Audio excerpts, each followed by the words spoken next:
Deuxième émission des Intox. Bonjour à toutes et à tous, en cette année rayonnante, radieuse, qui s'ouvre sous les meilleurs auspices. L'Ukraine. L'Ukraine est normalement en état de cessez-le-feu, un cessez-le-feu qui a été signé, je crois, à Minsk, en Biélorussie, début décembre, je crois le 9 décembre, qui a succédé à un autre cessez-le-feu qui, lui, avait été signé le 5 septembre. Mais de toute évidence, ces cessez-le-feu successifs se soldent par des échecs cuisants. On tue et on bombarde tous les jours que Dieu fait en Ukraine. Alors, que va-t-il arriver de l'Ukraine ?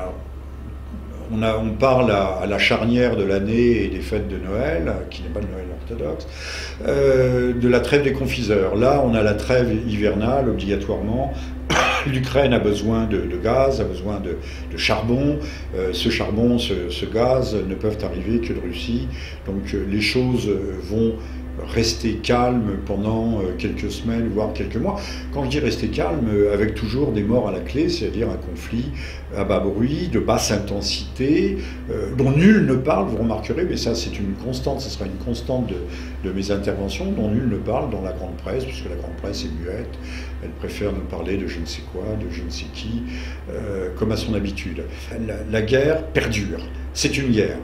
C'est une guerre vu les moyens qui sont mis en œuvre, une guerre qui aujourd'hui, officiellement, là, Washington, la Maison-Blanche, ont mis un bémol, on ne parle plus de colonnes de blindés russes, fantômes d'ailleurs, que personne n'a véritablement vu, constaté, à part quelques éléments ici et là.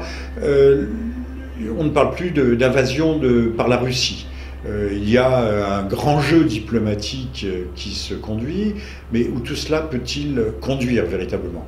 L'Occident n'acceptera pas et ne veut pas que la Russie détienne la Crimée, qui est une position stratégique clé en vue des détroits, les fameux détroits du Bosphore, détroits des Dardanelles, qui donnent accès, non pas aux mers chaudes, mais déjà à la Méditerranée. Donc les détroits doivent être verrouillés, doivent ne laisser passer les unités de la marine de guerre russe très compte-gouttes. Et donc nul ne renoncera à la Crimée. La Russie ne peut pas revenir en arrière, les puissances occidentalistes ne le veulent pas. Alors, on va faire un tout petit peu de prospective.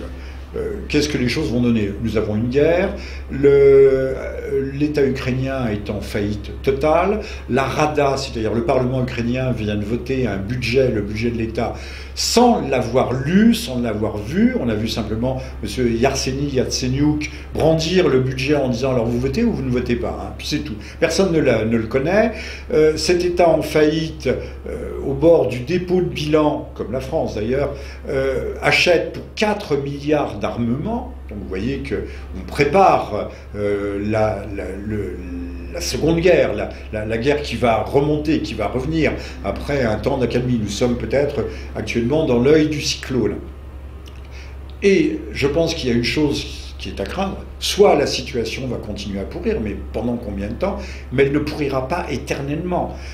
Et quand je dis elle ne pourrira pas éternellement, ça veut dire que les États-Unis, étant sur la doctrine zéro mort, zéro soldat, aujourd'hui interviennent par drone interposé, on frappe à distance de façon furtive, sans s'annoncer, sans frapper et sans crier gare.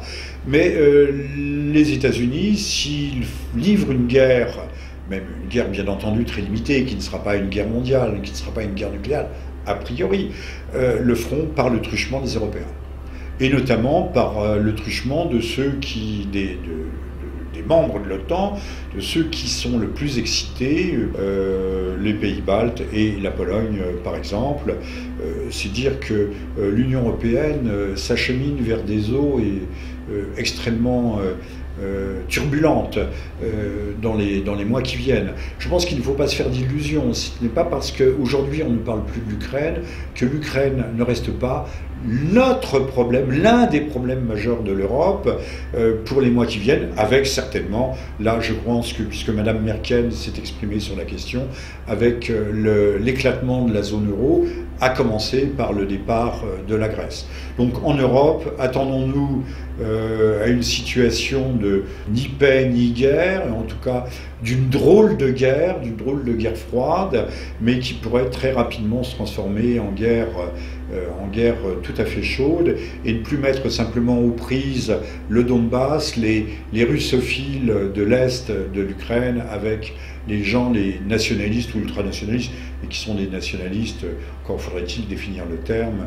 de Kiev, mais là qui pourraient mettre aux prises la Russie dans des affrontements, des confrontations limitées avec l'Europe. Je crois que c'est une crainte.